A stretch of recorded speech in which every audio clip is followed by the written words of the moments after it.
evening and welcome to Tonight with Faria. Nawaz Sharif और जहांगीर तरीन की डिस्क्वालिफिकेशन फॉर लाइफ सियासत पर क्या असर पड़ेगा? Let's take a look at the headlines tonight. Nawaz Sharif और जहांगीर तरीन तायात नायल, सुप्रीम कोर्ट का फैसला। नामालूम अफराद मुंतखब वजीर आजम की किस्मत का फैसला करते हैं, वजीर इत्तलात मरियम औरंगजेब का इल्जाम। ये वो फैसला है जो एक अली बाबा और 40 चोरों ने नामुकम्मल दस्तावेजात के जरिए JIT रिपोर्ट पेश की। मियां नवाज शरीफ मकाफात अमल का शिकार हैं, पीपल्स पार्टी का रद्द अमल। उसका असर होगा, कितना भी सियासी लबादा शहादत का ये हो रहे हैं, असर तो होगा। ताहयात नाअहली के बाद मियां नवाज शरीफ की सियासत का क्या मुस्तकबिल है, पूछेंगे तर्जुमान पंजाब हुकूमत मलिक अहमद खान से, रहनुमा तहरीक इंसाफ इजाज चौधरी से और माहिर कानून जस्टिस शाइक उस्मानी से।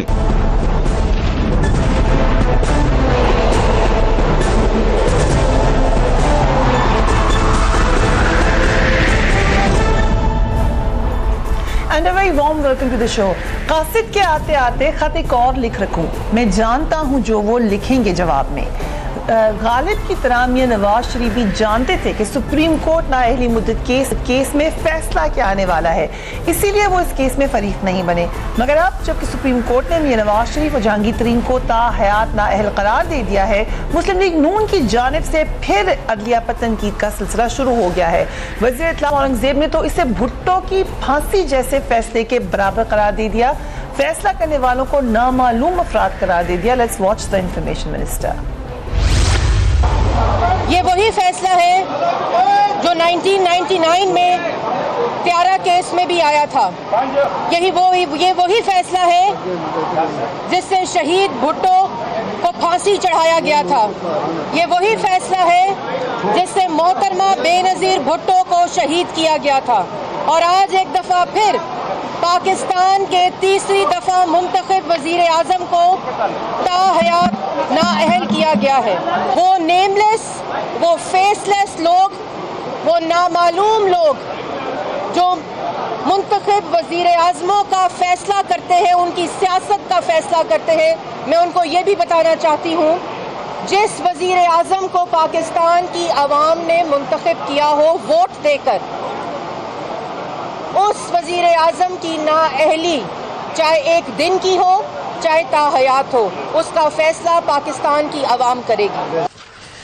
मलिक अहमद खान साहब, thank you very much for being on the programme. वो अंग्रेजी में एक मसाल है, it's a tad bit exaggerated, थोड़ा सा एग्जैजरेशन नहीं है? अगर आप भुट्टो की फांसी से मिला रहे हैं, आप कह रहे हैं कि त्यारा केस बन गया, ये थोड़ा सा फर्क नहीं है इस दफा? नहीं, देखिए उनका जो मरियम औरंगजेब कह रही हैं उसमें जो त्यारा केस का हवाला दे रही हैं वो यही कि वज़ीर आज़म, मुंतखब वज़ीर आज़म को त्यारा केस में सज़ा हुई, बाद में वही फैसला रिविज़िट हुआ। जो जुल्फ़िकार अली भुट्टो शहीद के बारे में वो कह रही हैं, वो उनका कत्ल आज भी एक अदालती कत्ल के तौर पे जाना जाता है। उस पर बट इसको कंपैरिजन में नवाज शरीफ साहब की नाअहली से मिलाना, गुजारिश है ना, तो प्राइम मिनिस्टर्स को इस तरीके से, पॉपुलर प्राइम मिनिस्टर्स को, इलेक्टेड प्राइम मिनिस्टर्स को इस तरीके से उनकी पॉलिटिकल इनिंग्स ख़त्म किए जाने पर जो मरियम कह रही थी वो ये बात कर रही थी।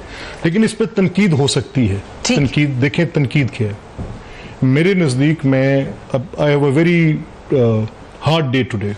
ओके, मतलब मैं as a constitutionalist, as somebody जो इस चीज़ पे यकीन रखता है कि मैं खुद I believe you had a hard day. लेकिन एक बात अगर मैं याद दहानी करा दूं कि जिन दोनों फैसलों का आपने जिक्र किया, उस वक्त मुल्क में डिक्टेटर विराजमान थे। मैं अर्ज करूं, इस वक्त आपकी हुकूमत है sir, like your government. Free हमारा जो मेरा जो मुद्दा है वो बड़ा वाज़ेह है।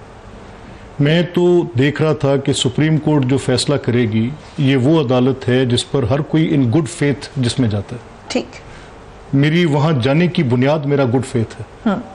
और जब मैं गुड फेथ के साथ वहां जाता हूं, तो अगर मेरे साथ कहीं पर कुछ गलत हुआ होगा तो ये अदालत, सुप्रीम कोर्ट उसको रोकेगी। मैं इस बुनियाद पर वहां जाता हूं। ठीक है, और ये final last arbiter of the country है। इसके बाद अब मेरे पास कोई और सुनवाई नहीं है।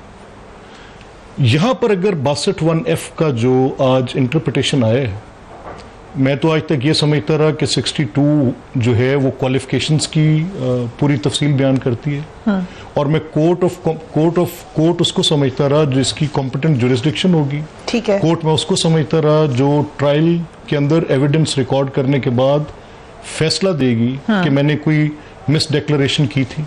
ठीक है। अब मैंने जो डिक्लेरेशन दी उसको विदाउट ट्रायल किस तरह से एज्यूम कर लिया जाएगा कि वो एक सुप्रीम कोर्ट की 184(3) की प्रोसीडिंग, और मैं कैसे मानूं कि फ्रेमर्स ऑफ कॉन्स्टिट्यूशन ने 184(3) इसलिए आइन के अंदर डाला था कि उसके साथ मुंतखब वज़ीर आज़म को घर भेजा जाएगा। तो सही ये मौक़िफ़ पेश करते ना नवाज शरीफ सुप्रीम कोर्ट में, आप अभी कह रहे हैं कि आप अदालत जाते रहे ये समझ करके ये आपको इंसाफ मिलेगा, तो इंसाफ मांगे भी तो सही, घंटी भी तो बजाय इंसाफ की।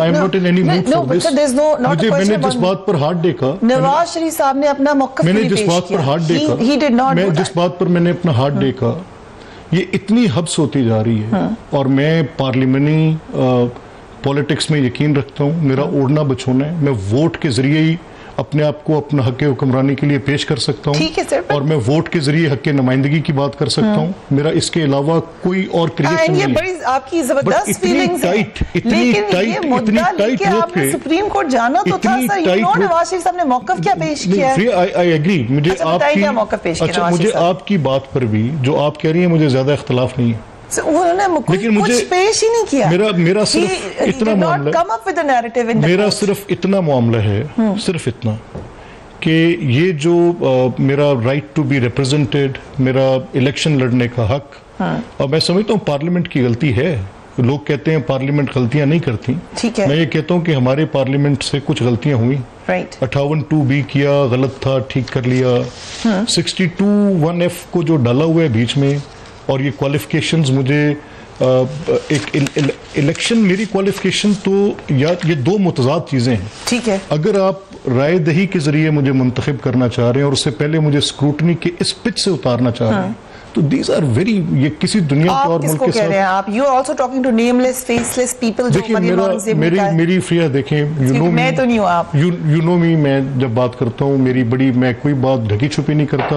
मैंने जब मैंने ये नुक्ता नजर दिया था कि JIT की कॉन्स्टिट्यूशन में 2 मिलिट्री पर्सनल कैसे बैठे, तो मैंने तो डंके की चोट पे कहा कि उनका इख्तियार ही नहीं था। तो आप मिलिट्री की बात ही कर रहे हैं? नहीं, मेरा सिंपल कहना यह है कि अगर इस मामले में आज ये फैसला जो सुप्रीम कोर्ट ने दिए है, अभी उसकी डिटेल्स हमने देखी हैं, साथ वो जो जजमेंट हैं, इसी में पहले एक फैसला था, राना आफ्ताब खान केस मौजूद था, आज तक है। ठीक है। अब राना आफ्ताब खान केस में सुप्रीम कोर्ट ने डिक्लेयर किया, जिसमें honourable chief justice Saqib Nisar साहब उस बेंच का हिस्सा थे, और उनकी अपनी ये जजमेंट है जिसमें उन्होंने कहा कि जो कोर्ट ये जो कोर्ट होगी जो इस तरह का 62(1)F पे फैसला दे सकती है, वो कोर्ट होगी जो ट्रायल में एविडेंस रिकॉर्ड करने के बाद फैसला देगी। ठीक है। अब आज बिल्कुल टोटली एक नया फैसला है, देखते हैं अब, क्योंकि जो सुप्रीम कोर्ट ने कहा है मानना तो है हमने। आप हमेशा अपनी वेल रिसर्च बात करते हैं, आज भी कर रहे हैं, लेकिन आई होप कि ये बात, आई विश की ये बात कोर्ट में भी कर ली जाती, बजाय वहां पे कोई मौक़िफ़ ही नहीं इख्तियार किया गया। जहाँ सॉरी साहब, आई कम टू यू, लेकिन एक वक्फे पे जा रहे हैं ताकि आपकी बात में मुखल ना हो। लेकिन जो बात अभी जिक्र सामने के कुछ लोग कहते हैं कि जो कुछ हो रहा है इसमें हमारी भी गलती है, उन कुछ लोगों में पीपल्स पार्टी शामिल है, वो तो कह रहे हैं कि मक्का फाते अमल है। Let's watch Shahid Rahman and then take a break. हर कानून के, हर अदालत के और हर रिवायत के, हर जमहूरी रिवायत के, जब हम इनको कहते रहे कि 62 में ये ज़ियाउल हक का क्लॉज है भाई, अमेंडमेंट है, इसमें आप तब्दीली ले आएँ, हमारे साथ कोऑपरेट करें, 18वीं तरमीम के वक्त, इलेक्शन में रिफॉर्म कमेटी के वक्त, तब इन्होंने बिल्कुल किसी की नहीं सुनी, अपने तकब्बुर का शिकार बने हैं ये कि हमें कोई अनटचेबल्स एक चीज़ होती है, ये कहते हैं कि हमें कोई हाथ नहीं लगा सकता। अब हाथ लग गया है तो सियासी शहादत का लिबादा ओढ़ लिया है हमारे लिए, अब हाय हाय क्या करें।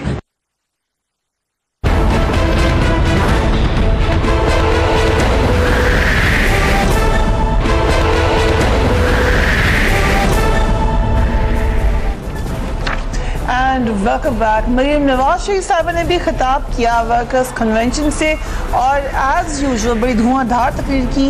वो कह रही हैं नवाज शरीफ की नाअहली की मुद्दत ताहयात नहीं है, नाअहली उस वक्त तक है जब तक ये फैसले देने वाले कुर्सियों पर हैं। नवाज शरीफ को बेटे से तनख्वाह ना लेने पर नाअहल किया। नवाज शरीफ को नाअहली के बाद पार्टी सदारत से भी निकाल दिया गया।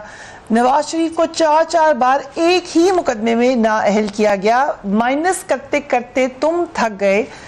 नवाज शरीफ प्लस होता जा रहा है। ये मेरी नवाज शरीफ साहबा की स्टेटमेंट है। चौधरी साहब, एक तरफ नवाज शरीफ साहब के हवाले से फैसला है मगर ये डायरेक्टली पीटीआई को भी इफेक्ट कर रहा है क्योंकि जहांगीर तरीन साहब भी इससे इफेक्ट हुए हैं। तो पीटीआई का क्या मौक़िफ़ है? दोनों के लिए फैसला दुरुस्त है? जी बहुत शुक्रिया फ्रिया। पहली गुजारिश तो ये है कि मैं इस बात से इत्तफाक ही नहीं करता, यकीन रखता हूँ कि इंसान मकाफ़ात अमल का शिकार होता है और जो गड़ा वो माजी में किसी के लिए खोदता है वो उसके अपने लिए भी तैयार होता है।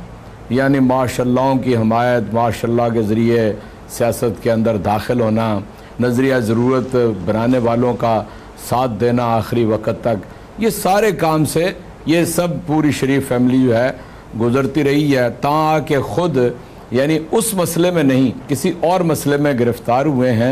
अब आप ये जो नैरेटिव बना रहे हैं कि वोट को इज़्ज़त दो, तो वोट तो आपको लोगों ने दे दिया, अब इज़्ज़त आपने वोट को देनी थी। कि आप वोट का देना तो ये नहीं था कि आप पनामा के अंदर इतना बड़ा करप्शन का इंकशाफ हो जाता। लेकिन मैं आज के ऊपर आ जाता हूँ।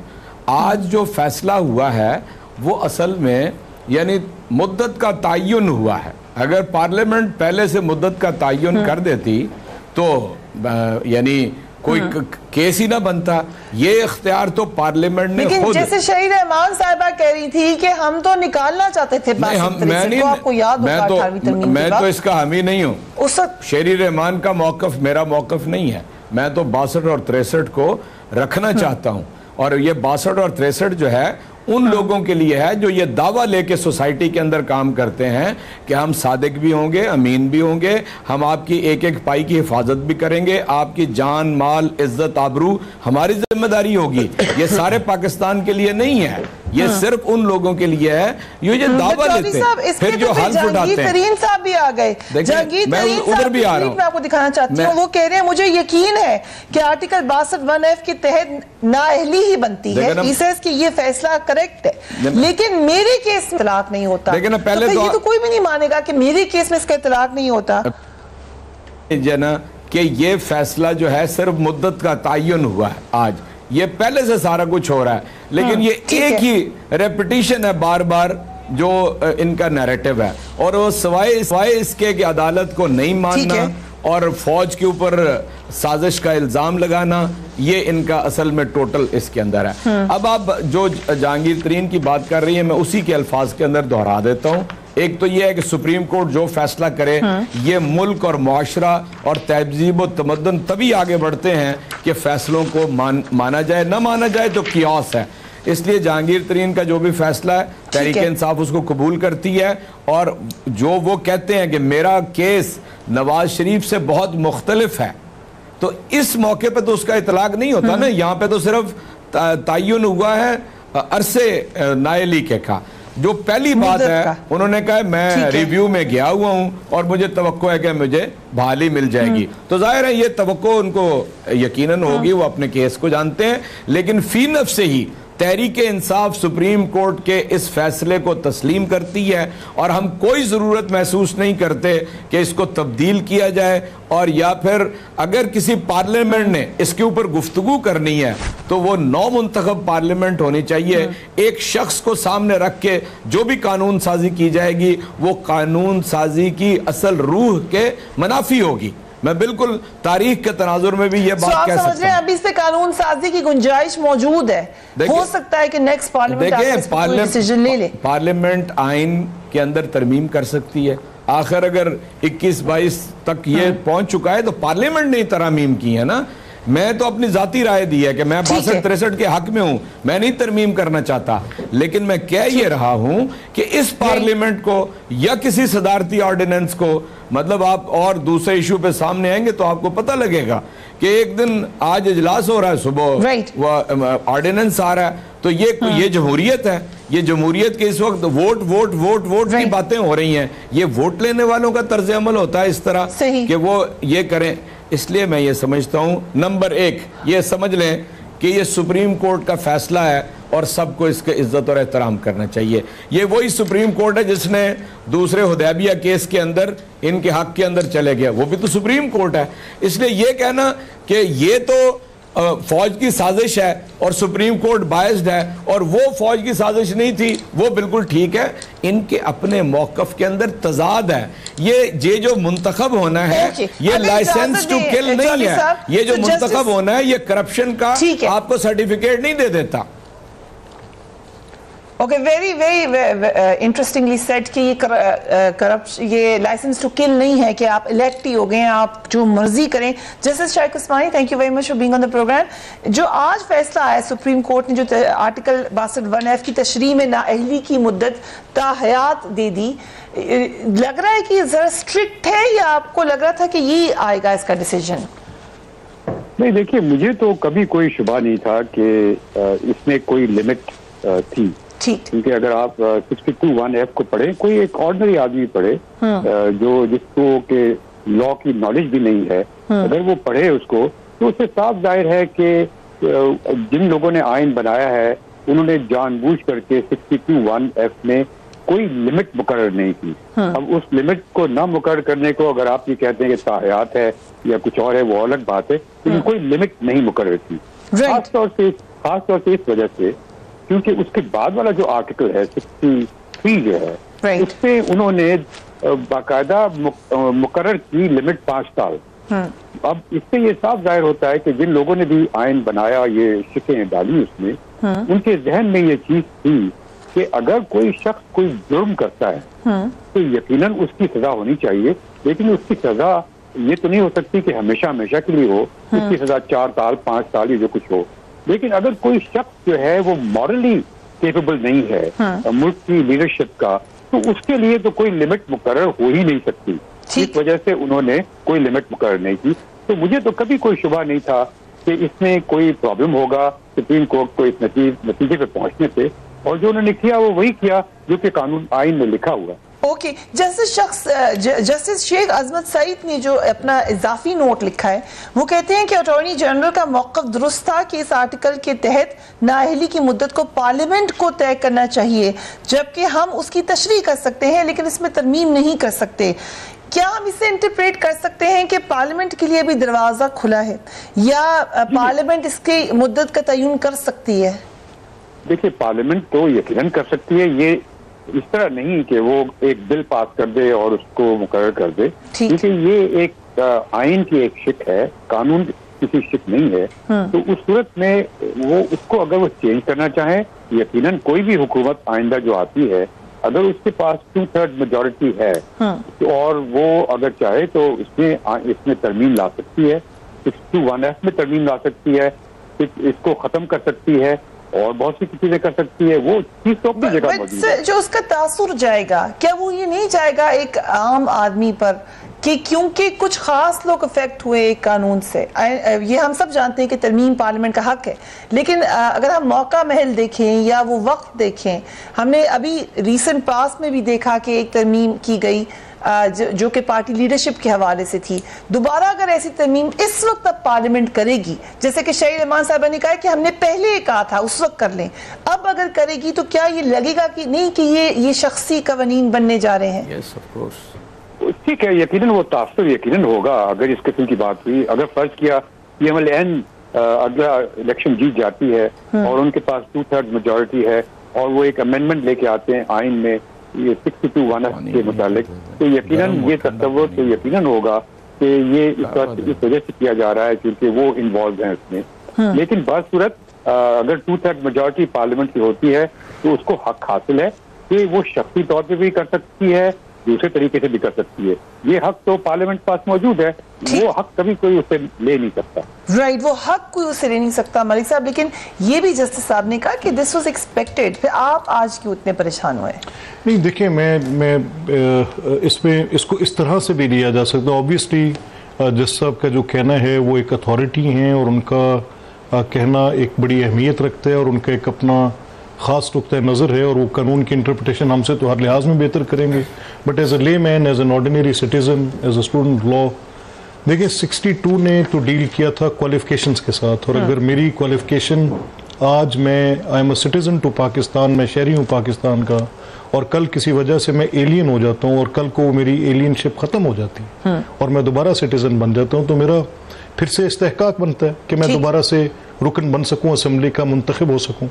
अब 62(1)(f) की ये तशरीह कि कोई कॉन्ट्रेरी डिसीजन किसी कोर्ट का, और वो कोर्ट तो ऑलरेडी डिफाइन हुई हुई है, वो कोर्ट डिफाइन हुई हुई है। Chief justice honourable mister Saqib Nisar खुद ये फैसला कर चुके हैं राना आफ्ताब केस में, जिसकी मैंने पहले आपको मिसाल दी, और इस पॉइंट ऑफ लॉ पर एक ही जजमेंट है जो सुप्रीम कोर्ट में है, जिसकी बुनियाद पर लहरी केस का बेंच तश्कील दिया गया था कि ये 62(1)(f) जो है उस कोर्ट को समझा जाएगा, कॉम्पिटेंट कोर्ट उसको समझा जाएगा जो ट्रायल में एविडेंस रिकॉर्ड करके करेगा। लेकिन मलिक साहब जो बात आप कर रहे हैं, हमारा मुद्दा कोई क्वेश्चन उसमें ये तासुर जाएगा कि सजा याफ्ता को भी आप दोबारा लाना चाहते हैं, मुद्दत पूरा हो गई, कॉन्ट्रेरी टू दैट, किसी कोर्ट की प्रोनाउंसमेंट कॉन्ट्रेरी टू दैट कहा गया ना उसमें आइन में। तो अब आइन में जो लोग आइन बनाने वाले थे उन्होंने 62 में तो क्वालिफिकेशंस डालनी कि कौन हो सकता है, कैसा आदमी होगा, शहरी होगा, नहीं होगा, क्या होगा, पूरी तफसील उसने डाल दी, उसके 1 2 3 4 5 डाल दिए। 63 में डाल दिया कि कौन नाअहल होगा।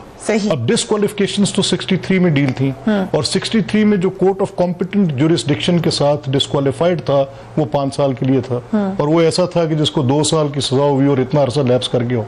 तो ये तो बड़ी क्लियर कट पोजीशंस थी, इन कोर्ट्स में से अंडर बहुत स्क्रूटनी गुजर गई हुई थी। अब कुछ नई जुरिस्डिक्शंस तरतीब दी जा रही हैं, एतराज नहीं है, सुप्रीम कोर्ट ऑफ पाकिस्तान है, हतमी अदालत है, कर सकती है, हमें उनके कर सकने के ऊपर कोई एतराज नहीं है। लेकिन मुझे आज तक ये समझ थी कि वोट के इख्तियार से मुंतखब होता है, वोट के इख्तियार से बाहर निकलता है, ये हक अवाम का है। अब ये हक जो है वो 184(3) में पहले तो 2 प्राइम मिनिस्टर्स हमने देखना है कि फाइनली हो क्या रहा है। पीपल्स पार्टी का प्राइम मिनिस्टर आउस्टेड बाय 184(3), मुस्लिम लीग का प्राइम मिनिस्टर आउस्टेड बाय 184(3), 2 तो ये हो गए।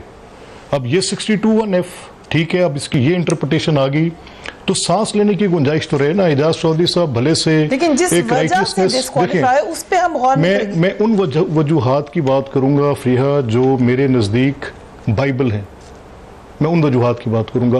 हक हुक्मरानी अवाम का मुंतखब करना है उन्होंने। अगर वो 184(3) में और 62(1)(f) में इस अंदाज में होंगे जैसे आज हो रहे हैं, मेरे शदीद तहफ़्फ़ुज़ात हैं।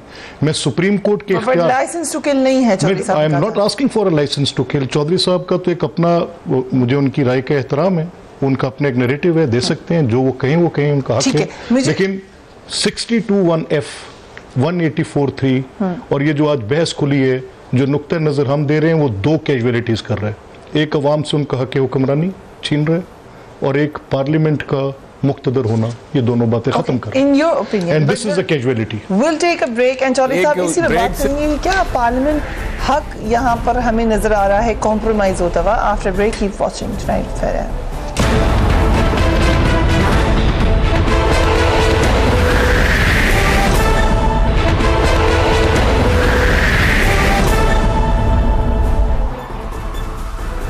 And welcome back. Ejaz Chaudhry साहब, जो तशरीह है उसके मुताबिक अब ये खदशा जाहिर किया जा रहा है कि आर्टिकल 62-63 की वजह से शायद बहुत सारे लोग इसकी जद में आएंगे। अब प्रिया, मैं एक फिक्रा पहले मैं अर्ज कर दूं कि ये जो सादिक और अमीन होना है ना, अगर कोई यानी इतने बड़े मनसब के ऊपर कि जो पार्लियामेंट का मेंबर और फिर उन मेंबरान में से भी एक चुनिंदा शख्सियत वो सच्चा और ऑनेस्ट नहीं है, तो क्या उसको फिर 2 4 10 दिन साल गुजरने के बाद दोबारा आप इक़्तिदार देना चाहेंगे?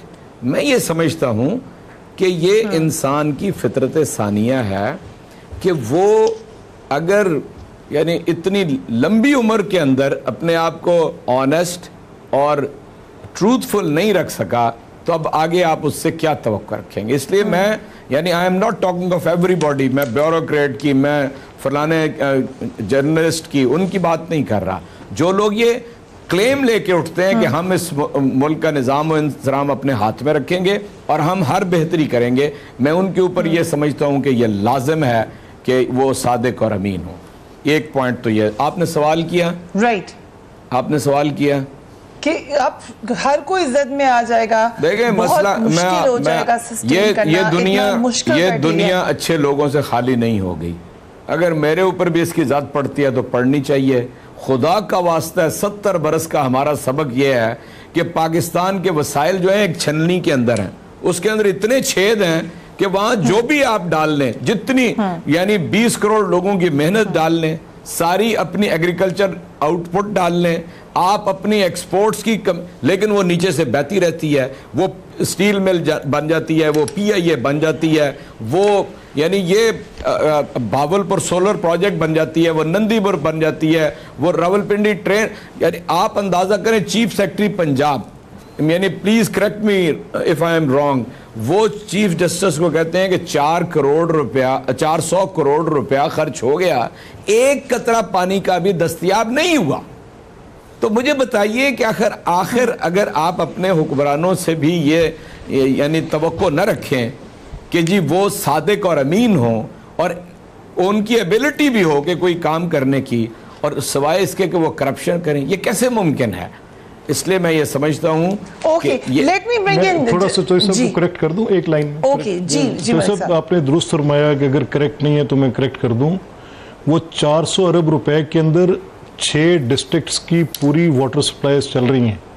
वो अखबार में रिपोर्ट गलत हुआ, चीफ सेक्रेटरी की ये स्टेटमेंट थी नहीं, और बाद में वो क्लैरिफाई भी किया गया, तो मैंने कहा करेक्शन में थोड़ी सी कर दूं। मैं फर्ज करें अपना मलिक साहब, आपने जो फरमाया मैं इसे अगर तस्लीम भी कर लूं, तो मुझे ये बताइए कि अगर उसके ऊपर करोड़ रुपया सिर्फ इश्तहारात के ऊपर लग गया और बाकी 30 अजला के अंदर पीने का साफ पानी नहीं है, मैं आपको अपने हल्के की बात बताता हूँ, ये कोट लखपत की और इधर गरीब की।